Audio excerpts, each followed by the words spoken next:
Kekuatan sebuah mantra. Rumah hantu pintu 3. Halo, ada orang di dalam. Pon, lampunya udah nyala. Lepasin manukku, ada petugas. Tapi baru kena ujung, Mas. Dan burung lo udah bangun, Mas. Biarin, ntar tak suruh tidur lagi. Lepasin. Tapi, Mas, gue udah juga tegang nih. Orang ngurus. Manukmu ya manukmu, manukku ya manukku. Ya urus aja sendiri-sendiri.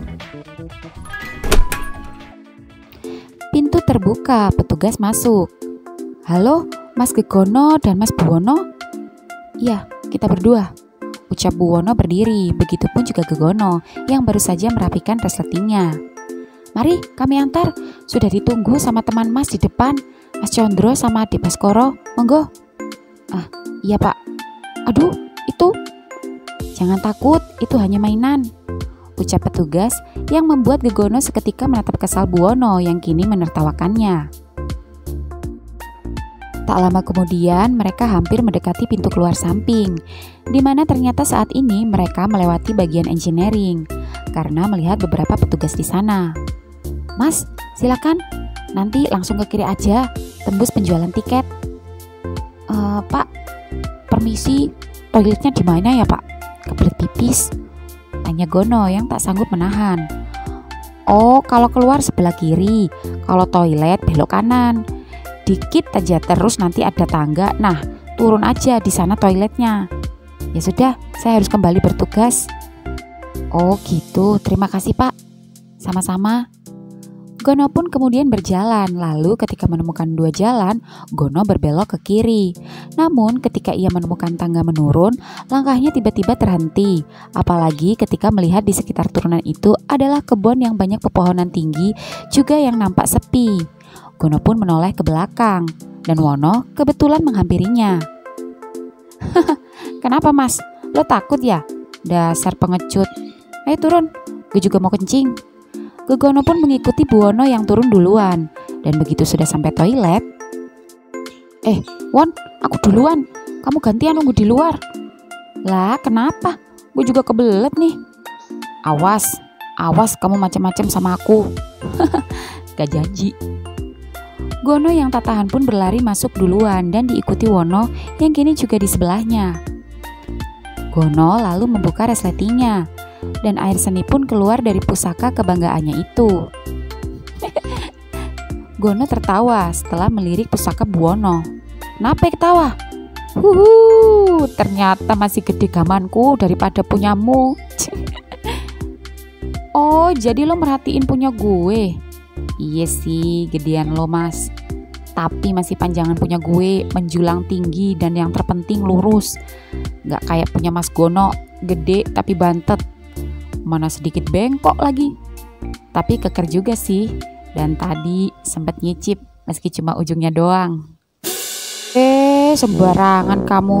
Ini gaman bisa panjang, asal diasah dulu. Kalau aku punya istri, dijamin istriku puas, kelepek-kelepek dan ketagihan. Gak percaya gue kalau belum nyoba. Ting ting, ucap Wono mengedipkan mata sembari membasahi bibirnya di depan Gono. Ulah menggoda Wono itu pun membuat Gono ketakutan dan buru-buru mencuci pusakanya, lalu kemudian kabur sebelum sesuatu hal terjadi pada dirinya. Di luar tiket, kamu tenang aja Bas, petugas akan membawa Mas Gono sama Wono kembali. Kita tunggu aja ya sebentar. Iya Mas, aku cuma khawatir sama Mas Gono aja, ucap Baskoro sembari mengipas-ngipasin tubuhnya karena gerah. Dan seketika membuat Condro mengambil sapu tangan dari sakunya, lalu mengusap keringat yang terlihat menetes di kening Baskoro.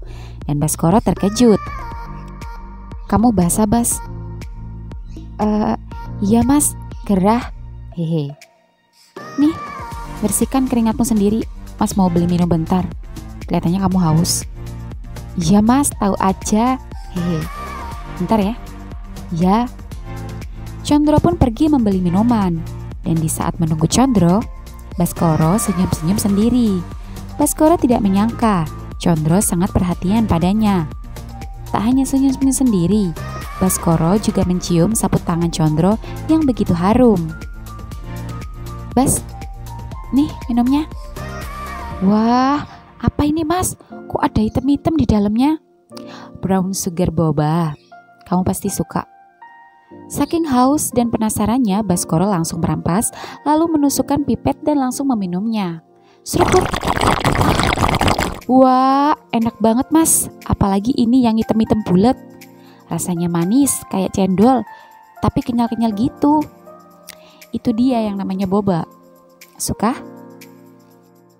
Suka banget mas. Makasih ya mas. Aku bersyukur punya majikan sebaik mas. Aku jadi bisa tahu dan merasakan apa yang sebelumnya belum pernah aku rasakan. Seruput, seruput. Condro hanya tersenyum sambil menatap bibir tebal Baskoro yang sedang menyedot minumannya. Bas, set.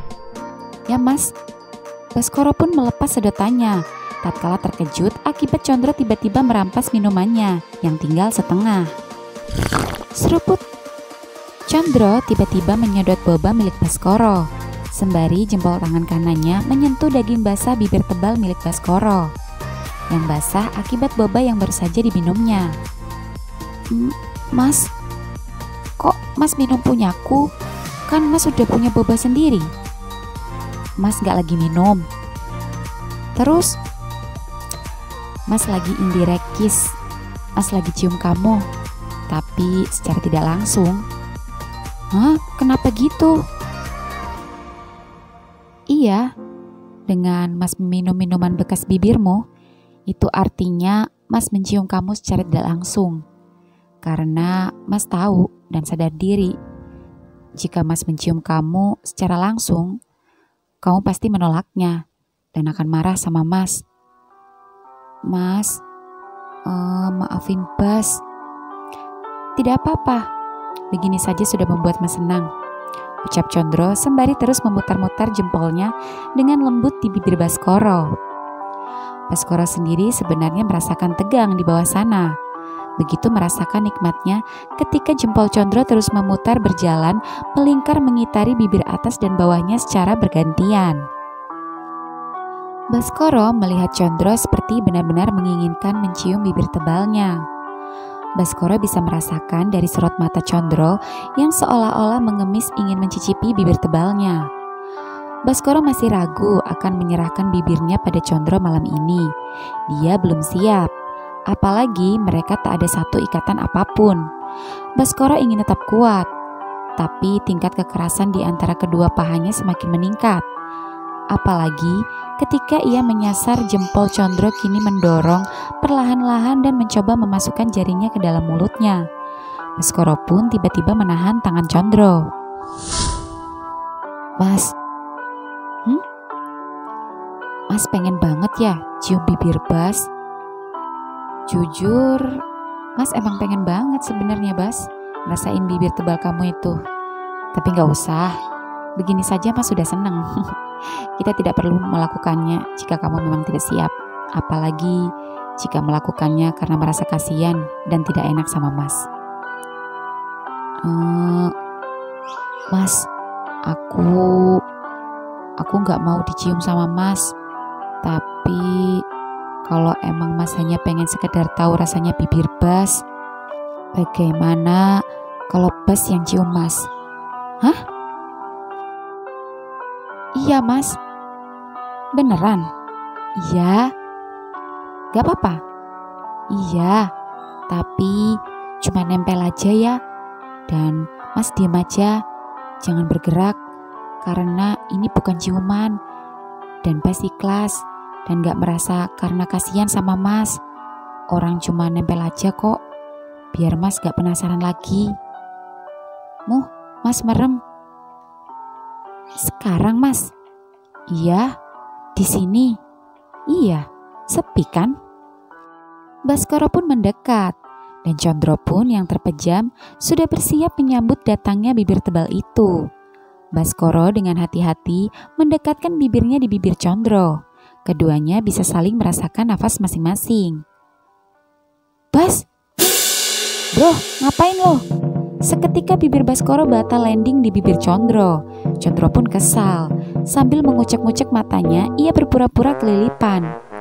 Bas, cepet tiup Mas, ucap Condro yang mengedip-ngedipkan mata pada Baskoro memberi isyarat. Dan Baskoro pun mengerti. udah mas. Kirain kalian ngapain.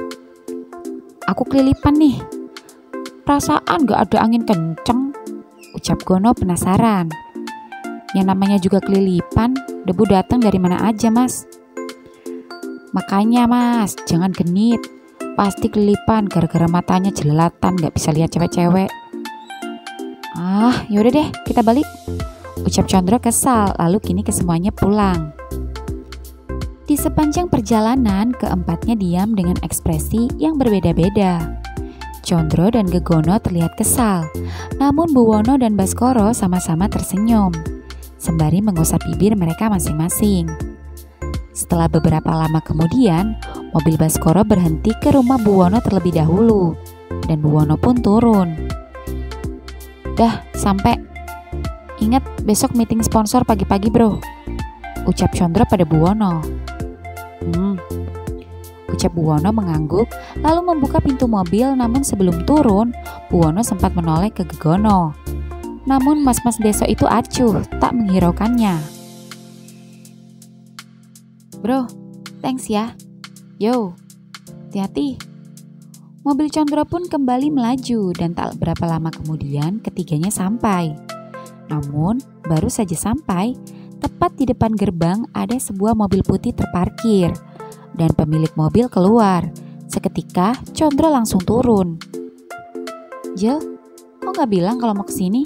Kan aku bisa jemput kamu. Kamu ngapain dari tadi gak balas chat sama telepon aku, hah? Ada siapa tuh di mobil? Kamu selingkuh ya? Pasti ada cewek. Enggak beb, aku enggak. Angel tiba-tiba menghampiri mobil dan membuka pintunya. Klek. Mbak, sapa Baskoro meringis ketika Angel membuka mobil, dan Angel pun salah sangka karena di dalam mobil ada Baskoro dan Gegono. Tuh kan, udah aku bilang aku gak lagi sama cewek. Tapi kenapa tadi gak bisa ditelepon? Aku tadi lagi di rumah hantu, sumpah, swear. Jadi gak ada sinyal. Tanya aja tuh Mas Gono. Mas Gono? Bener mas? Iya mbak, dari tadi Mas Condro jalan sama saya, sama Bas, juga sama Wono. Gak ada cewek. Kalian gak sekongkol kan? Enggak mbak, sumpah. Udahlah beb, harus jelasin berapa kali sih aku setia sama kamu. Bleh. Sindir Gegono mual yang membuat Condro seketika melotot. Ya udah, kali ini aku percaya sama kamu. Nah gitu dong, kiss dulu. Beb, aku lapar, belum makan, ucap Angel manja yang membuat Gegono ilfil dan Baskoro sedikit cemberut. Kamu mau makan apa? Ayo, aku siap nganterin kamu kemanapun kamu mau, ucap Condro genit. Aku pengen jagung bakar, ucap Angel yang membuat Condro seketika membukakan pintu mobilnya untuk Angel. Silahkan Tuan Putri. Pret, ejek Gegono jijik. Mas, kalau gitu aku tak langsung pulang aja ya mas. Kasihan bapak sendirian, pasti udah nunggu. Ya sudah, hati-hati ya, pelan-pelan naik sepedanya. Sampai ketemu besok, ucap Condro yang hendak menyentuh bibir Baskoro. Namun ia buru-buru sadar karena bisa berbahaya. Baskoro pun akhirnya pulang. Pagi ini Maruto terbangun, dan setelah melaksanakan kewajibannya, dia teringat pada Tirto karena lupa memberinya kaos. Karena hanya dia yang belum kebagian, Maruto pun sembari membawa kaos keluar gubuk. Dia melihat ke posko yang biasa menjadi tempat beristirahat pada Tirto. Namun ia tak menemukannya. Maruto khawatir. Pasalnya, sore sebelumnya ia memang sempat merajuk jika ia tidak akan naik ke bukit jika Maruto tidak mau mengakui dan juga belum mau menerima cintanya. Maruto bingung harus berbuat apa karena Maruto terpaksa menolaknya. Hanya semata-mata justru untuk melindungi dirinya. Maruto terpaksa melakukan itu agar Prada Tirto tidak dipecat. Itu semua ia lakukan untuk melindungi masa depannya. Prada Tirto masih muda, masa depannya harus cerah. Jangan sampai dia hancur hanya gara-gara kenikmatan sesaat dari cinta sejenis. Maruto merasa dia sudah melakukan yang terbaik. Namun nyatanya baik untuknya belum tentu baik untuk Tirto. Dan ternyata benar. Keputusan Maruto untuk menolak Tirto justru menimbulkan masalah. Meski masalah itu dibuat oleh Tirto sendiri. Namun Maruto merasa bersalah karena ini semua gara-gara Maruto. Pagi dokter, sapa Serda Harry. Pagi. Apa Tirto bersama kalian? Saya semalam berjaga di depan sendirian. Serda Heru di belakang bersama warga. Bukankah harusnya Tirto ada di sini menjaga dokter? Tidak, dari semalam dia tidak kembali. Apa? Sebentar dok. Kontak Tirto. Serda Heru monitor. Roger, Serda Harry instruksi. Balai Serda Heru. Serda Heru posisi. Roger. Di belakang, Roger. Apa Tirto di sana? Tidak, Roger. Oke, saya akan turun mengecek ke sungai. Break. Dok, Prada tidak sedang bersama Serda Heru. Bahkan dia tidak memonitor HT-nya. Brak. Bungkusan plastik berisi kaos untuk Tirto pun jatuh. Seketika Maruto panik. Serda Harry mengambilkan kaos tersebut. Dan tak lama kemudian, sekitar 15 menitan Serda Heru berlari dari arah sungai menghampiri Maruto dan Serda Harry, lalu memberitahu jika Tirto menghilang. Maruto semakin panik. Ia menceritakan kejadian tadi sore pada kedua Serda Heru dan Harry. Namun Maruto tak menjelaskan duduk perkara permasalahan di antara Tirto dan dirinya. Maruto hanya memberitahu pertemuan terakhirnya dengan Tirto pada sore hari ketika ia mandi. Dan ketika Maruto kembali atas, dia masih di sungai. Tak lama kemudian, warga yang tadi sempat diperintahkan Serda Heru mencari Tirto di sekitaran, tak jua menemukan Tirto. Serda, kami beserta bapak-bapak yang lain sudah mencari ke sekitar, tapi tidak menemukan Tirto. Gawat. Baiklah, kalau begitu, kita harus segera lapor komandan untuk segera dilakukan pencarian. Siap. Serda, aku mohon temukan Tirto. Pinta Maruto sedih. Doakan kami semua dok, agar kami semua selamat dan bisa membawa Tirto kembali. Iya. Kalian hati-hati. Siap dok. Serda Heru pun turun menuju base camp untuk melapor, sedangkan Serda Harry tetap berjaga di sekitar gubuk. Dokter, kemana Tirto? Mengapa bajunya belum dipakai? Tanya Maria yang tiba-tiba muncul dan melihat kaos yang masih Maruto pegang untuk Tirto. Prada belum kembali nak. Kita tunggu dia kembali, baru kita kasih kaos ini padanya ya. Ucap Maruto menunjukkan raut sedihnya. Dokter, mengapa dokter terlihat sedih? Jangan sedih, sebentar lagi Tirto pasti kembali. Tirto mungkin sedang mencari ubi bakar di hutan untuk dokter. Ucap Maria yang membuat Maruto sedikit tenang lalu tersenyum. Gadis kecil ini selalu mampu menenangkan hatinya, seolah mengerti akan setiap kegundahannya. Maruto pun memeluk Maria lalu masuk ke dalam gubuk. Pagi ini Gegono sedang sibuk memilah-milah orderan air galon. Namun ketika Gegono terus men-scroll pesan-pesannya, Gono terkejut. Ketika melihat pesan dari Wono yang gak ada angin gak ada hujan, tiba-tiba mengirimkan foto Wono untuknya dengan gaya manyun-manyun mempautkan bibirnya. Ih, ngapain sih si Homo Sontoloyo itu kirim-kirim fotonya sama aku? Tuh kan bener, emang cowok ganjen kurang ajar, udah berani ngelunjak. Tapi jujur, semalam kok enak ya rasanya dicium dia. Apalagi pas mulutnya itu baru aja ngisep kepala manukku. Rasanya kayak sempriwing-sempriwing, kerenyang-kerenyang gimana gitu. Lah kumat, lah manukku kumat berdiri. Wah gak beres ini, gak beres. Aku harus cari penangkal supaya peletnya si Homo Sontoloyo itu gak semakin parah. Baru semalam aja dia udah berani macem-macem. Jangan sampai besok-besok dia berani memperkosa aku. Mas, Duh, Bas, ngagetin aja kamu. Ada apa? Kok nggak langsung ke rumah Mas Condro? Kan udah dikasih kunci sendiri toh. Lagian pasti nggak dikunci. Kan ada ceweknya di dalam. Iya Mas, aku cuma mau beli air. Nih galonnya, ntar anterin ya ke rumahku, biar Bapak bisa minum. Iya, habis ini Mas antar ke sana. Mas, kenapa sih? Tiap pagi sekarang nggak semangat. Ada apa? Cerita, mumpung aku belum bersih-bersih. Bas, kamu tahu ndak di mana praktek dukun terdekat? Hah? Ngapain? Mas mau minta penangkal. Penangkal apa Mas? Penangkal pelet, ya masa penangkal petir? Emang Mas dipelet siapa?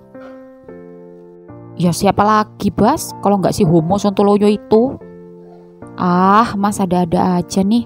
Mana ada zaman sekarang gitu-gituan. Udah nggak usah aneh-aneh Mas. Jangan nuduh Mas Wono gitu-gitu. Dia orang kota, modis, stylish, berpendidikan, dan pasti realistis. Nggak mungkin ngelakuin yang kayak gitu-gitu. Kamu ini, Mas ini korbannya. Kamu nggak ngerasain sama apa yang Mas rasain. Dan kamu nggak ngalamin dengan apa yang Mas alamin. Emang apa yang Mas rasain dan Mas alamin? Yang Mas rasain setiap hari semenjak kejadian malam waktu bibir Mas ini jatuh nyosor di pentilnya. Semenjak itu juga Mas jadi kepikiran dia terus. Mau tidur mikir, mau mandi mikir, mau ngapa-ngapain mikir. Mikirin apanya Mas? Pentilnya? Ya semuanya, wajahnya, kulit putihnya, gayanya nyebelin, wanginya, masih keinget-inget sampai sekarang. Dan asal kamu tahu apa yang telah menimpa Mas semalam waktu kita berdua terjebak di rumah hantu. Kenapa Mas semalam? Semalam Mas hampir kehilangan keperjakaan Mas. Hah? Kok bisa Mas? Dia udah manfaatin ketakutan Mas, dan dia udah berani cium bibir Mas, sama udah berani pegang burung Mas, dan lebih parah lagi, ujung kepala manukku udah sempat diseruput sama dia, Bas. Apa? Itu sih pelecehan Mas. Aku gak nyangka Mas Wono gitu. Terus Mas gak ngelawan, gak bela diri. Udah Mas ingatkan, tapi gimana ngelawan? Orang Mas juga keenakan. Itulah kenapa Mas bisa manut, bisa nurut. Itu pasti gara-gara pelet, guna-guna.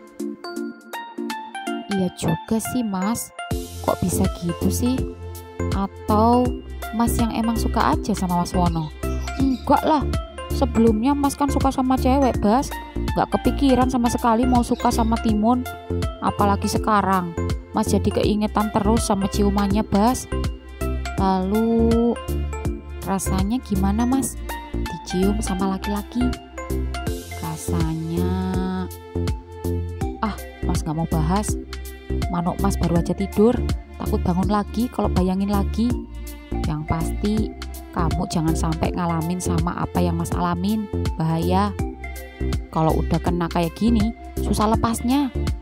Makanya Mas mau buru-buru cari dukun sebelum keperjakaan Mas hilang sama-sama lelaki. Iya Mas, ucap Baskoro tersenyum sambil memegangi bibirnya. Namun dalam hatinya sebenarnya ia berpikir takut apa yang dialami Gegono juga menimpa dirinya. Bas, kok ngelamun? Gak apa-apa Mas, yaudah aku mau kerja dulu ya. Jangan lupa airnya Bapak. Iya, jangan lupa rumput yang di pojokan itu yang udah tinggi. Ya Mas. Baskoro pun langsung menuju rumah Condro untuk bersih-bersih. Dan ketika sudah hampir 1 jaman Baskoro masih beres-beres halaman depan, Condro sendiri nampaknya masih belum bangun. Dia masih nyaman di dalam selimut bersama Angel. Angel pun bangun dan tidak pulang. Namun Condro menahannya. Mau kemana sih? Pulanglah, aku mau arisan. Baru jam segini, Beb. Ih, ini aja udah telat. Ntar sore sebelum kamu kerja, kamu jemput aku ke rumah dulu ya. Aku pengen shopping. Beb, kamu denger gak sih aku ngomong apa? Iya Beb, mau belanja, apalagi sih? Kan kemarinan udah. Aku mau beli sepatu sama tas edisi terbaru. Please. Ya udah. Tapi sekali lagi ya. Ting ting. Aku udah telat nih. Ntar aja ya habis shopping. 3 ronde dah. Oke, aku balik dulu ya. Bye. Baskoro pun menyapa sopan. Siang, Mbak. Angel tak menjawab, bahkan dia tak menunjukkan senyumnya. Wajahnya datar, lalu menuju garasi untuk mengambil mobilnya. Dan begitu sampai gerbang, baru dia memanggil Baskoro. Heh, bukain gerbangnya, aku mau keluar. Maaf Mbak, lupa. Lain kali yang kayak gini jangan sampai disuruh, ngerti? Iya Mbak, ngerti. Maaf. Mobil pun jalan. Setelah Angel pulang, Condro yang masih di dalam kamarnya tak bisa tidur lagi. Dia melihat jam pada HP-nya. Ternyata waktu sudah menunjukkan pukul 10 siang. Sudah jam segini, tumben Baskoro belum naik ke lantai 2 untuk bersih-bersih. Condro pun penasaran. Dia mengintip dari balkon kamarnya yang di lantai 2. Dan begitu ia mengintip ke bawah, matanya terbelalak. Ketika melihat Baskoro baru saja membuka kaosnya akibat gerah. Pancaran sinar matahari siang menyinari semburat otot Baskoro yang kekar itu. Warna kulit sawo matang yang dibalut kucuran keringat terlihat berkilauan sedap dipandang mata. Condro pun menggumam dalam batin.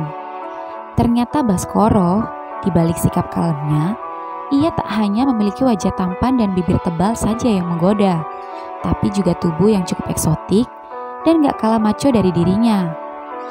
Tinggi mereka pun hampir sama.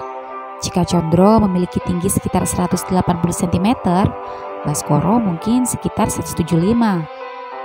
Masih dalam kategori tinggi untuk laki-laki. Condro pun memperhatikan Baskoro. Dan Baskoro tak menyadarinya. Ia masih sibuk memotong rumput. Posisi jongkok Baskoro justru memperlihatkan punggung indah miliknya di mata Condro. Condro tak tahan ingin memeluk dan merasakan kulit yang tanpa sehelai benang itu. Apalagi, Condro baru saja ingat jika semalam Baskoro bersedia menciumnya, meski dengan syarat hanya sekedar menempel. Namun gagal akibat Gono dan Wono yang tiba-tiba muncul. Dan sekarang, waktunya Condro menagih pada Baskoro. Itu pun juga jika Baskoro tidak berubah pikiran. Namun, tak ada salahnya menanyakannya. Condro pun turun ke lantai 1 dan menuju halaman menemui Baskoro. Bas, Mas, udah bangun? Udah dari tadi, Mas nunggu-nunggu kamu di kamar. Ternyata masih di sini. Iya Mas, masih motong rumput. Lagi bentar selesai. Baru habis ini beres-beres rumah. Bas, Mas bantuin ya. Gak usah, ini kan tugas Bas. Tapi ini kan juga rumah Mas. Sini, biar Mas yang motong. Kamu pasti haus. Minum dulu sana. Abis itu kamu bersih-bersih rumah, biar cepet. Soalnya Mas bentar lagi mau keluar sama Wono, ada meeting. Oh gitu, yowis aku tak beres-beres rumah yo Mas. Iya. Condro pun memotong rumput yang tinggal sedikit, sedangkan Baskoro membersihkan rumah. Setelah selesai memotong rumput, Condro pun yang tidak sabar langsung masuk ke dalam rumah menghampiri Baskoro. Namun, Baskoro nampaknya sudah ke lantai 2. Condro pun naik ke lantai 2, lalu membuka kamarnya. Namun ternyata kamarnya sudah rapi. Bas? Ya Mas, aku di kamar Mas Maruto, ini belum selesai. Condro pun menghampiri Baskoro di kamar Maruto. Bas? Mas, izin! Awas! Baskoro berhasil menangkap tubuh Condro, lalu menahannya. Keduanya pun saling bertatapan. Condro pun yang tadinya berpegangan kedua lengan kekar Baskoro, kini sengaja menarik lengan itu hingga keduanya ambruk ke ranjang. Mas! Baskoro terkejut saat Condro menindih tubuhnya yang tak memakai baju. Mas, bentar Mas, ranjangnya Mas Maruto nanti kotor, kena keringat saya Mas. Condro tetap diam dan hanya memandangi Baskoro. Matanya menyusuri dari wajah, bibir hingga turun ke tubuh Baskoro, terutama pada dadanya yang menonjol. Mas, jangan dekat-dekat, saya keringetan mas. Kamu tahu nggak, mas suka sekali aroma keringat kamu. Aroma keringat apa toh mas? Serius, kamu seksi kalau keringetan gini. Seksi gimana? Gak ada seksi-seksinya mas. Mas jangan ditahan, aku mau lanjut ngepel. Lagi dikit loh. Biarin aja, mas lagi pengen deket kamu. Sampean mau apa mas? Mau nagih yang semalam gak jadi? Apa itu mas? Kok lupa? Ya udah, mas ingetin. Ucap Condro yang tiba-tiba mengusapkan jempolnya ke bibir tebal Baskoro dan seketika membuat pipinya memerah karena malu. Sekarang? Iya, mumpung kita cuma berdua. Aku yang cium kan? Iya, kalau kamu berubah pikiran, mas yang cium kamu juga gak apa-apa. Aku aja mas, jangan mas. Kan semalam perjanjiannya mas cuma sekedar penasaran sama bibir tebalku toh. Jadi kita jatuhnya bukan ciuman kan mas, karena kita bukan pasangan. Iya, kita gak ciuman, cuma nempel aja. Beneran ya mas? Iya. Ya wes, kalau begitu karena aku yang cium mas aja yang di bawah ya, biar aku di atas. Oh, oke. Condro pun langsung ganti posisi dan kini terlentang di bawah Baskoro.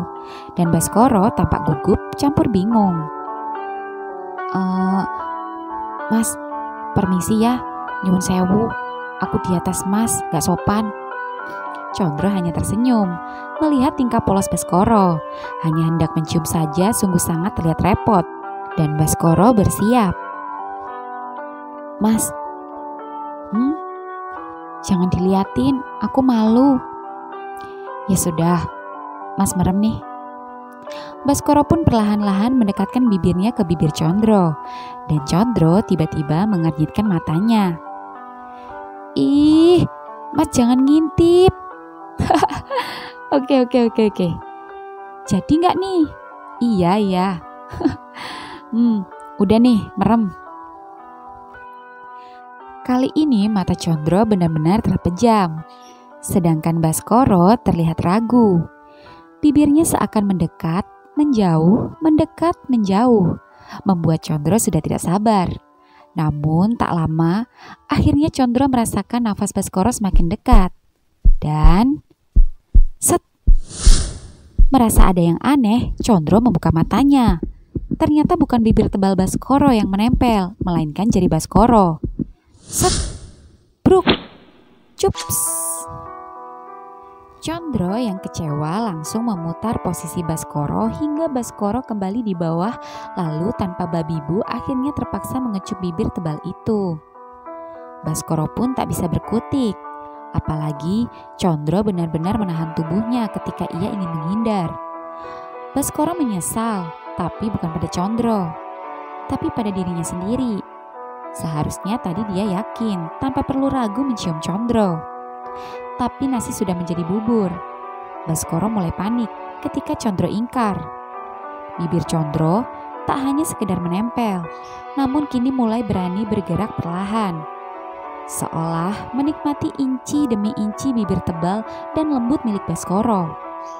Baskoro memejamkan mata saat lidah Condro mulai menyapu dan membasahi permukaan bibir tebal itu. Baskoro gemetar. Condro lagi-lagi berhasil membangkitkan denyut linu jantung Baskoro. Denyutan itu mengeras bersamaan dengan yang di bawah sana. Condro yang menyadari jantung Baskoro berdetak kencang, tiba-tiba melepaskan ciumannya. Telapak tangan kanannya ia letakkan di atas dada Baskoro. Lalu tangan kirinya mengelus halus rambut Baskoro. Bas, jantungmu berdenyut keras. Mas bisa merasakannya. Baskoro tak menjawab. Dia masih syok dan gak tahu harus berbuat apa. Baskoro hanya diam. dia hanya bisa menatap mata Condro yang tersenyum manis kepadanya. Bas, jangan gugup. Rileks. Tangan Condro yang tadinya berada di atas dada Baskoro kini mulai bergerak dan berjalan ke atas. Perlahan demi perlahan mengusap leher, lalu sedikit menekan rahan Baskoro dengan lembut. Kemudian mencakup dagu dan memaksa bibir tebal Baskoro agar lebih sedikit terbuka. Dan berhasil. Bibir itu pun kini terbuka. Baskoro pun malu ketika Condro berhasil membuka bibirnya. Baskoro pun memejamkan matanya. Tak mampu menahan mata Condro. Condro pun sebaliknya. Dia tak henti-hentinya takjub melihat bibir tebal ini. Semakin terbuka, bibir tebal nan penuh ini semakin membuatnya tak tahan lagi. Kini Condro bukan lagi mencium atau mengecup, tapi lebih tepatnya menyantap bibir tebal itu. Baskoro hanya pasrah. Meski Condro tak memberinya kesempatan untuk bernafas, karena Condro saat ini tak hanya menghisap lidahnya, tapi juga nekat menusuk-nusukkan lidahnya ke dalam lubang tenggorokannya. Baskoro juga terkejut saat Condro juga tega menggigit-gigit bibir tebal itu dan mengunyahnya. Rasanya sedikit sakit, tapi dia tak bisa apa-apa. Rasa terkejutnya kembali muncul saat tiba-tiba Condro mengeluarkan miliknya dari dalam celananya, lalu memainkannya sembari tetap tak melepas mulut Baskoro. Baskoro bisa merasakan jika Condro semakin menjadi-jadi. Baskoro sudah tak mampu lagi. Baskoro merasa Condro telah keterlaluan. Gigitan pada bibirnya semakin lama semakin terasa sungguh menyakitkan. Dan sesuatu yang hangat itu keluar dan membasahi perut Baskoro. Ya, Condro telah puas. Dia mengambil tisu yang kebetulan ada di samping nakas lalu membersihkan perut Baskoro. Namun ia terkejut ketika melihat darah mengucur dari bibir tebal Baskoro yang baru saja ia nikmati. Astaga Bas, ucap Condro kaget ketika melihat luka robek pada bibir tebal itu. Perih Mas, ucap Baskoro meneteskan air mata karena tak tahan menahan perih. Bas, maafin Mas ya. Condro yang panik seketika menghisap darah pada bibir Baskoro. Dan di saat Condro menghisap darah pada bibirnya, Condro melihat air mata Baskoro semakin deras. Condro juga terkejut ketika Baskoro tiba-tiba saja mendorong keras tubuh Condro. Bruk, aku kecewa sama Mas. Maaf, aku pulang duluan. Bas, tunggu. Bas, maafin Mas Bas. Bas. Sore ini setelah Gegono mengantar air ke rumah pelanggan, Gegono melajukan motor roda tiganya ke sebuah alamat yang ia dapat dari internet, tepatnya di pinggiran kota. Motornya pun kini mulai memasuki sawah-sawah yang sepi dari rumah warga. Dan hanya nampak pohon kelapa di sisi kanan dan kiri jalan. Dan setelah menemukan alamat yang dituju, ia pun turun dari motornya, lalu berjalan ke sebuah rumah yang terlihat seperti pendopo kayu dengan halaman yang cukup luas dan dikeliling pohon yang cukup besar-besar. Rumah ini terlihat menyendiri dan sunyi, seperti tidak ada yang menghuni. Permisi, kula nuwun. Punten, sampurasun. Cekrek. Pintu terbuka, memperlihatkan seorang kakek tua yang menggunakan baju serba hitam dengan membawa keris di tangannya yang membuat Gono takut. Masuk. Ya Mbah.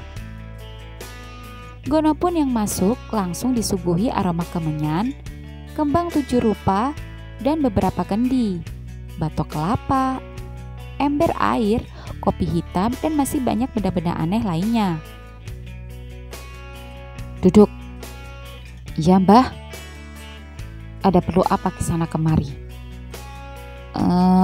Mbah, saya kena pelet. Apa Kisanak yakin Kisana kena pelet? Yakin Mbah. Saya yang tadinya tidak suka dan benci, tapi sekarang saya jadi kepikiran terus sama dia Mbah. Makan gak enak, tidur gak enak, mau apa-apa jadi gak enak, Mbah. Terbayang-bayang terus sama wajahnya. Punya fotonya? Waduh, Mbah, gak punya. Lupa selfie. Apa gak bisa, Mbah, di Terawang meskipun gak pakai foto? Tentu bisa. Kamu meremehkan kekuatan dan kesaktian Mbah. Oh, enggak, Mbah. Saya percaya Mbah Sakti Mandraguna. Bagus. Sebentar. Mbah Dukun itu mengambil beberapa bunga kantil, kenanga, dan melati lalu memasukkannya ke dalam ember, sembari komat kamit di depan Gono. Cepret, cepret. Aduh, kok aku dicipratin air toh, Mbah? Itu ritual. Oh, gitu. Mbah sudah bisa menebak orang yang kamu tuduh memelet kamu itu. Mbah bisa menerawang meski samar. Kulitnya putih. Bener, Mbah. Rambutnya lurus, langsing. Iya, Mbah. Hidungnya mancung. Iya, Mbah. Bener. Jan sewakti tenan, Mbah ini. Tapi Mbah bisa mendeteksi jika tidak ada hawa pelet di tubuhmu. Hah? Yang bener aja, Mbah. Orang saya yang merasakan kok. Kalau begitu Mbah nggak sakti. Berarti Mbah itu dukun palsu. Pluk. Kurang ajar, kamu nggak sopan sama Mbah. Hehe. Iya, Mbah, maaf. Hehe. Habisnya saya kepikiran dia terus. Gimana sih, Mbah? Saya pusing gimana cari solusinya. Mbah paling tidak suka jika ada yang meremehkan kesaktian Mbah. Pluk. Mbah Dukun melempar sesuatu. Ini, ambillah. Apa ini, Mbah? Garam. Kamu taburkan pada gadis atau perempuan yang memelet Kisanak. Hah? Yang melet aku bukan perempuan, Mbah, tapi laki-laki. Apa? Edian. Lah tadi di Terawangan, Mbah, kok koyo ayu tenan, putih, rambut lurus, langsing, hidung mancung. Ya emang dia cantik, Mbah, tapi laki-laki. Wah, baru kali ini Mbah dapat pasien dengan kasus yang langka. Lah terus, iya Mbah, bisa bantu saya nggak? Bisa. Caranya? Sebentar. Mbah Dukun itu pun masuk pergi sebentar, lalu kembali sambil membawa segelas air putih. Mbah bener-bener nggak nyangka ada laki-laki yang melet laki-laki juga. Saya aja nggak nyangka, apalagi Mbah. Ya sudah. Untuk menangkal dan mengusir bahkan memusnahkan pelet itu gak cukup hanya dengan garam yang sudah Mbah kasih ajian di dalamnya. Tetapi Kisanak juga harus menyiratkan garam itu ke tubuhnya, sembari membaca mantra ketika Kisanak bertemu dengannya, bahkan ketika Kisanak merasa sedang terancam. Baik, Mbah. Lalu seperti apa mantra yang harus saya ucapkan, Mbah? Baiklah, Kisanak, ikuti saya, konsentrasi dan jangan sampai salah. Ya, Mbah, tirukan.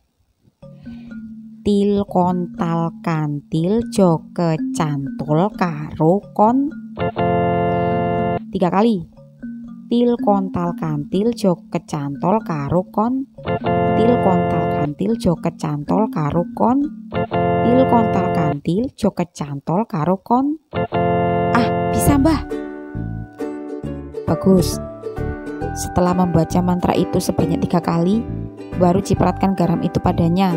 Mbah jamin dan Mbah bisa pastikan jika pelet itu pasti akan luntur seketika dan dia tidak akan tertarik lagi dengan Kisanak. Baik, Mbah. Matur suwun, Mbah. Iya, ngomong-ngomong berapa, Mbah? Karena ini kasus langka, Mbah kasih diskon. Kisanak hanya membayar setengah dari harga yang sudah tertera di bio. Oh, ini Mbah, terima kasih banyak. Kalau begitu saya pamit dulu, Mbah. Monggo. Ya, silakan. Di saat Gegono baru saja pulang dari tempat dukun, Baskoro sendiri saat ini baru pulang dari belanja untuk kebutuhan jualan kopinya nanti malam. Dan ketika di jalan, Baskoro tak sengaja bertemu Gegono. Bas, Mas, Bas, lihat ini, ucap Gono sambil menunjukkan kantong hitam padanya. Opo iki Mas? Garam. Garam kok wadahnya bagus banget, kok ada kembang-kembangnya? Ini garam bukan sembarang garam. Ini garam penangkal. Mas udah ketemu orang pinter. Hanya demi dapetin garam ini, garam pengusir pelet. Biar Mas gak diganggu sama Wono. Biar Mas juga gak kepikiran terus sama Humo Suntoloyo itu. Mas serius? Iyalah, mumpung belum semakin menjadi-jadi. Mumpung belum kecemplung. Kalau udah nyemplung, sulit mentas Bas. Kamu sih belum tahu rasanya dicium laki-laki. Belum tahu rasanya manukmu diisep. Duh Bas, ojo sampai kayak Mas. Bahaya. Seketika Baskoro terdiam sambil menyentuh bibirnya. Bagaimana tidak? Apa yang diucapkan Gono baru saja telah dialami oleh Baskoro. Baskoro masih tak mau banyak berkomentar apa-apa, bahkan di dalam hatinya. Sikap aneh Baskoro yang diam itu membuat Gono bertanya-tanya. Bas, kok diajak ngomong malah ngelamun? Loh Bas, lambimu kenapa toh? Kok luka? Bengkak lagi. Anu Mas, sariawan. Sariawan kok kayak habis kecokot gitu toh? Kalau sariawan itu nggak kayak gitu. Mas juga pernah sariawan, tapi itu lukanya robek. Perasaan tadi pagi sebelum ke rumah Mas Condro nggak gini. Ya, iya Mas, aku tadi emang nggak sengaja kegigit bibirku sendiri pas waktu makan nasi pecel di warung. Walah, itu tandanya kalau orang Jawa bilang ada yang ngerasani kita, ada yang lagi ngomongin kamu. Bisa jadi ada yang kangen. Oh iya kali Mas, tapi siapa yang kangen? Aku ndak punya cewek. Saudara juga di kampung gak peduli, udah hidup sendiri-sendiri. Oh kalau begitu pasti temanmu yang siapa tuh, tentara yang kemarin suka ngopi, yang dikirim ke perbatasan itu loh. Oh Tirto. Iya mungkin Mas, mungkin dia yang ngomongin aku. Aku juga kangen sama dia, belum telepon lagi.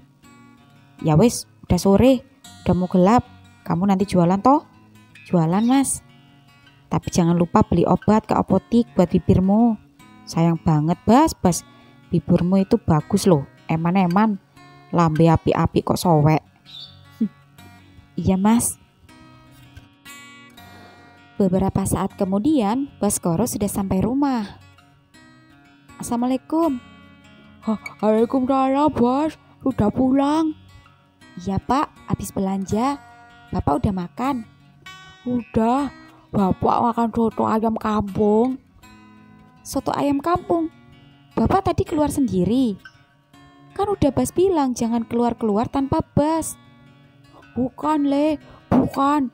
Tadi Nak Tondo datang sini nyariin kamu sama bawa soto ayam buat Bapak. Mas Condro? Iya Le, tadi dia katanya nelpon kamu, tapi HP-mu gak aktif. Ini, dia nitip ini buat kamu Le, ucap Bapak menyerahkan bungkusan kresek kecil pada Baskoro, dan Baskoro pun membukanya. Baskoro terkejut ketika ia melihat isi dalam kresek, yang ternyata di dalamnya berisi obat luka dan juga botol berupa beberapa vitamin C. Lalu ia mengambil secari kertas yang ada di balik obat itu yang bertuliskan, jangan lupa diminum obatnya ya, sama vitaminnya juga. Dan maafin Mas. Sore ini Maruto dan Serdaheri mulai cemas karena pencarian Pradatirto belum ada titik terang. Serdaheri pun terus memantau perkembangan pencarian Pradatirto dan terus berkomunikasi dengan para personil. Tak lama kemudian, hati Serdaheri berbunyi. Serdaheri mendengar komunikasi personil yang berada di dalam hutan dengan komandan yang ada di markas base camp yang ada di bawah. Serdaheri mendengar jika Serdaheri belum menemukan Pradatirto. Namun, ia menemukan beberapa musuh tewas tertembak dan mayat mereka tergeletak di tengah hutan. Lalu, Jarak beberapa meter dari tewasnya komplotan musuh itu ditemukan kembali berupa HT dan senjata Pradatirto yang tergeletak dengan peluru kosong. Beberapa personil tambahan kembali dikirim. Bahkan kali ini komandan turut tangan ikut dalam pencarian. Maruto pun semakin panik.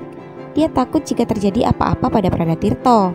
Sekitar 10 menit kemudian, komandan dan para personil baru saja tiba. "Komandan, saya ikut. Saya ingin membantu jika nanti ada prajurit yang terluka. Tolong izinkan saya ikut."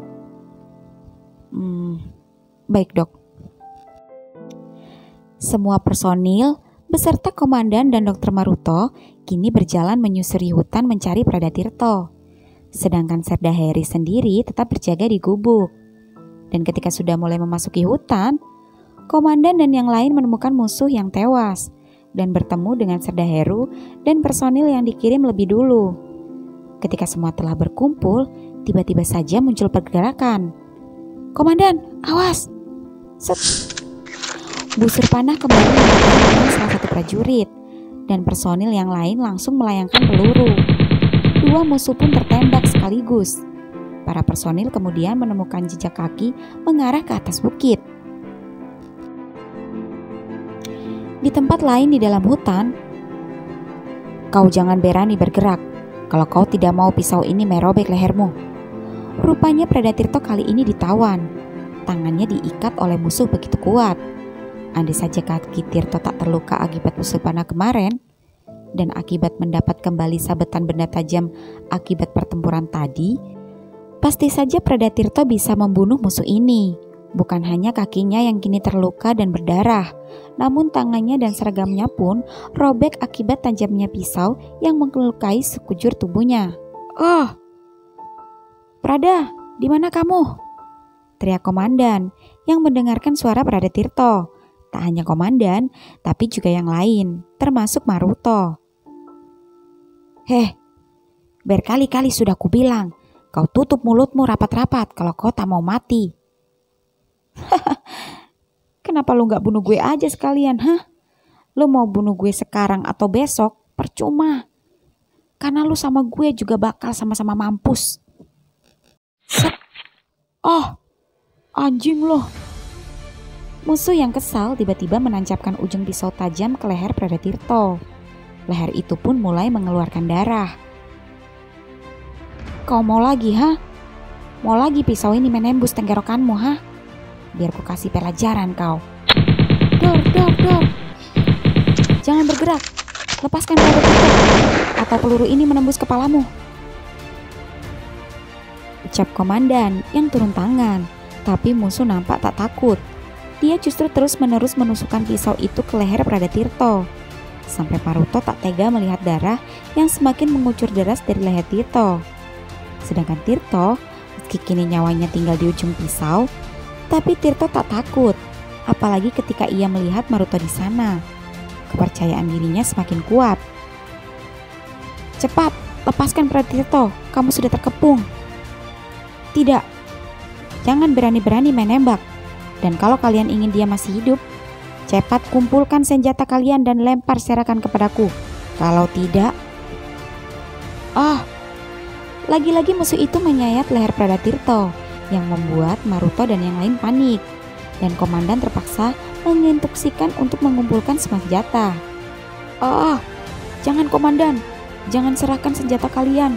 Jika tak mau kita semua menjadi korban. Anjing ini begitu licik. Lagi-lagi musuh menyayatkan pisaunya semakin dalam, yang membuat Pradatirto semakin kesakitan. "Kau jangan berani macam-macam. Cepat peringatkan mereka untuk menyerahkan semua senjatanya." "Tidak. Lebih baik satu nyawa hilang daripada banyak nyawa melayang. Lebih baik berkorban nyawa demi negara daripada mati sia-sia karena cinta," ucap Pradatirto sembari menatap Dokter Maruto. Setelah berdiskusi secara alot, entah mengapa komandan tak menuruti Pradatirto. Komandan seakan memberi kode pada Serda Heru, lalu memerintahkan semua senjata untuk segera dikumpulkan dan senjata itu dilempar ke depan musuh. "Kalian jangan ada yang maju. Maju selangkah saja pisau ini menembus lehernya. Ancam musuh pada semua, dan musuh pun hendak bergerak menggeser senjata-senjata tadi dengan kakinya. Semua tegang. Mereka berpikiran jika senjata jatuh di tangan musuh, maka semua akan mati. Tirto pun kini lemas karena kehabisan darah. Tirto sebetulnya ingin pingsan, namun ia masih kuat. Hingga tiba-tiba Tirto melihat suatu pergerakan. Seekor ular kobra yang cukup besar muncul dan berjalan dari semak-semak yang hanya beberapa kaki saja darinya. Suasana semakin tegang saat semua melihat musuh kini tengah memegang senjata dan mengarahkan pada kepala Tirto. Bersiaplah. Prada, awas. Celup. Dol. Prada Tirto yang masih dalam cengkraman musuh dengan tenaga yang tersisa sengaja melakukan pergerakan secepat kilat, memutar tubuhnya hingga musuh ikut oleng yang membuat tubuh musuh tumbang akibat patokan ular kobra. Prada Tirto memanfaatkan situasi dan mengerti jika ular akan menyerang apabila ada pergerakan. Beruntung, peluru melayang ke udara dan ular kobra itu pun menghilang setelah berhasil mematok musuh. Brak! Prada Tirto tergeletak. Dokter Maruto dan komandan panik, sedangkan Sedaheru dan yang lain mengatasi musuh. Malam ini Baskoro jualan seperti biasa. Dan kali ini dia berhenti di rumah Andin, menyeduhkan kopi untuk Pak Satpam. Dan kebetulan mobil Andin baru saja datang. Andin kemudian membuka pintu mobilnya menyapa Baskoro. Bas, Mbak, baru datang? Iya nih, habis belanja. Oh iya, udah makan belum? Belum Mbak, nanti aja. Pinggirin dulu sepedanya dekat pos satpam. Pak, tolong bukain gerbangnya. Baik Mbak. Bas, tunggu sini ya, jangan keliling dulu. Iya Mbak. Ucap Baskoro tak enak, mau menolak. Udah dek, duduk sini dulu santai sambil dengerin radio. Iya Pak. 10 menit kemudian Andin datang dari dalam rumah membawa 2 piring dan berjalan menuju pos satpam. Nih, 1 buat Bas, 1 buat Bapak. Wah, enak banget aromanya. Ini namanya mie apa Mbak? Gak pernah lihat mie kayak begini. Dagingnya apa ini Mbak? Tanya Pak Satpam. Itu namanya spaghetti bolognese Pak. Dan itu daging sapi cincang. Ayo silakan. Wah Mbak, jadi ini spaghetti itu. Akhirnya keturutan kepengen makan spaghetti. Makasih banyak ya Mbak, jadi ngerepotin. Kan kamu kemarin yang bilang pengen spaghetti. Hehe, iya Mbak, tapi kan cuma guyon toh Mbak. Tapi ternyata sekarang dibuatin beneran. Makasih ya Mbak. Iya, habisin ya. Iya Mbak. Aduh, perih. Pelan-pelan dek, masih panas. Bas, bibir kamu kenapa? Oh, sariawan Mbak, makanya ini perih, kena panas. Udah diobatin? Udah Mbak tadi. Oh, bagus deh. Duh Pak, gantiin apa radionya? Dangdut mulu. Hehe, habisnya biar gak ngantuk Mbak kalau jaga. Kalau denger dangdut kan enak, bisa jaga sambil goyang. Ya sudah, kalau gitu tak ganti aja pelangi radio. Kebetulan udah jam 9, waktunya Mas Condro on air. Nah, gitu dong. Ketiganya pun kini sama-sama mendengarkan pelangi radio. Gedein Pak volumenya. Baik Mbak. 90,2 FM Pelangi Radio. Yo, balik lagi sama Condro yang akan nemenin kalian selama 2 jam ke depan sampai jam 11 malam nanti. Dan kali ini tema yang akan kita bahas adalah First Kiss Experience. Kenapa Condro pengen banget malam ini bahas tema ini? Karena Condro penasaran, gimana sih pengalaman first kiss para sobat pelangi? Timingnya kapan? Kejadiannya di mana? Dan juga dengan siapa? Karena jujur, Condro sendiri juga baru aja ngalamin kejadian yang namanya first kiss experience dengan pengalaman yang bisa dibilang cukup aneh seumur hidup yang baru Condro alamin. Dan itu cukup gila sih, but honestly I feel so amazing. So, buat sobat pelangi yang mau berbagi kisah tentang pengalaman ciuman pertama kalian, kapan, di mana, dan dengan siapa? Silakan, monggo, Condro tunggu seperti biasa di 081 bla bla bla bla bla bla bla bla. Apa? Condro habis first kiss? Sama siapa? Baskoro tiba-tiba tersedak daging spaghetti saat mendengar Condro dan reaksi kesal Andin. Dek, bentar tak ambilkan minum dulu. Gak usah pak, saya bawa air, ucap Baskoro dan langsung mengambil air dari sepedanya lalu meminumnya. Saat lagu diputar, Andin mencoba menghubungi Condro dan Condro langsung mengangkatnya. Halo Din, kenapa sayang? Kamu habis first kiss sama siapa? Kamu tadi dengar? Gak usah basa-basi, kamu habis first kiss sama siapa? Gak ada sayang, itu hanya sekedar mancing sobat pelangi aja. No, I know you. Kamu mengucapkannya pakai hati. Dan ini baru pertama kali aku lihat kamu kayak gini. Kayak gini gimana sih sayang? Itu tadi cuma bohongan aja biar seru aja. Anggap aja strategi marketing. No, aku kenal kamu gak cuma setahun 2 tahun Condro. Kamu jujur kalau udah bosan sama aku. Gak usah main belakang. Din, sayang. Tut. Baskoro yang melihatnya jadi tak tega. Tidak mungkin Baskoro menceritakan apa yang terjadi sesungguhnya. Bas? Ya mbak, jawab Baskoro kaget. Apa semalam saat kamu keluar bersama Condro, apa kamu melihat hal mencurigakan? Maksudku, apa kamu melihat dia ganjen sama cewek? Enggak mbak, Mas Condro terus bersama kita. Juga gak ada ganjen, gak genit sama cewek. Kamu gak bohong kan sama mbak? Enggak mbak, beneran. Ya sudah, mungkin perasaan mbak aja yang berlebihan. Makasih ya Bas. Nanti mbak akan minta maaf sama Condro karena udah sembarangan nuduh dia macam-macam. Iya mbak. Baskoro pun berpikir dalam hatinya, jika dia benar-benar kasihan pada Andin. Baskoro tidak ingin menjadi penyebab masalah di antara mereka. Dengan adanya perempuan-perempuan lain di belakang Andin saja sudah masalah. Apalagi jika sampai tahu kelakuan Condro yang dilakukannya pada dirinya. Baskoro berniat menghindari Condro. Namun bagaimana menghindar? Setiap hari dia harus bertemu Condro karena Condro adalah majikannya. Hatinya bimbang. Condro pun melanjutkan untuk berkeliling. Malam ini Gegono hendak mengantar air ke studio. Dia berharap malam ini tidak bertemu Buwono, si homo Sontoloyo itu. Dia pun bersiap melajukan motornya menuju studio. Dan begitu sampai, Gegono langsung disuruh OB untuk mengantar galon ke atas. Dan begitu di atas, Gegono bersyukur karena dia tidak bertemu Buwono. Dan hanya ada Condro yang sedang on air. Dan Condro memberi isyarat untuk menaikkan galon pada Gono. Setelah beres dan mengambil uang di meja yang diberi Condro, Gono pamit pulang.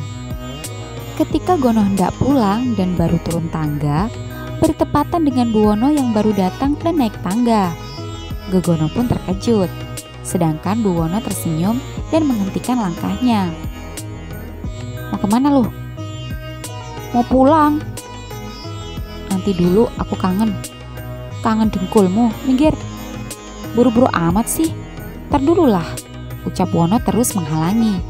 Aku gak ada waktu ngeladenin homo Sontoloyo kayak kamu. Mas, lo kenapa sih? Mas kan udah janji di rumah hantu gak bakal benci gue lagi. Kok sekarang kumat? Minggir gak? Enggak, aku masih kangen. Apa mas gak ingat malam itu? Ora, minggir gak? Gak akan. Trut. Aduh, apaan ini? Aduh, mata gue kelilipan. Aduh, gila asin banget. Apaan sih nih? Til kontal kantil joget cantol karo kon. Til kontal kantil. Pus. Aduh, lo baca apaan sih mas? Pakai tabur-tabur garam segala. Lo pikir gue sayur asem? Aduh, biarin, gak ngurus. Biar peletnya mabur. Pelet apaan sih? Mas, hentikan. Kalau enggak gue cipok nih. Gegono terus membaca mantra. Wono yang kesal akhirnya menghampirinya. Jangan mendekat. Til kontal kantil joget cantol karo. Cups. Wono lagi-lagi menciumnya di tangga. Gegono kesal. Mengapa mantranya tak manjur? dan kini bibirnya kena sosor lagi. Bu Wono menciumnya begitu lama, sampai tidak sadar dari bawah sudah ada Desi, Devi, Obe, dan yang lain yang hendak ke atas naik tangga. Dan sekarang memperhatikan keduanya. Gegono panik, Bu Wono kebangetan, bikin malu. Asu, lepas su. Buk, Mas Wono, teriak Desi dan yang lain saat melihat Bu Wono terjatuh dari tangga akibat wajahnya dipukul Gono. Beruntung Obe segera menangkapnya. Aku benci sama kamu, homo asu. Gegono pergi, Bu Wono tak mengejar karena Desi dan Devi sedang membantu mengelap hidung Bu Wono yang mengeluarkan darah. Tak lama kemudian, Condro yang baru saja diberitahu oleh staf lain seketika langsung turun menghampiri Wono. Won, ada apa? Kok bisa kayak gini sih? Wono tak menjawab, wajahnya terlihat marah dan kesal. Won, ayo aku antar ke klinik. Gak usah. Sorry, kayaknya gue gak bisa on air. Ya udah, kamu istirahat aja. Dengan raut lemas dan kecewa, Bu Wono pun akhirnya pulang.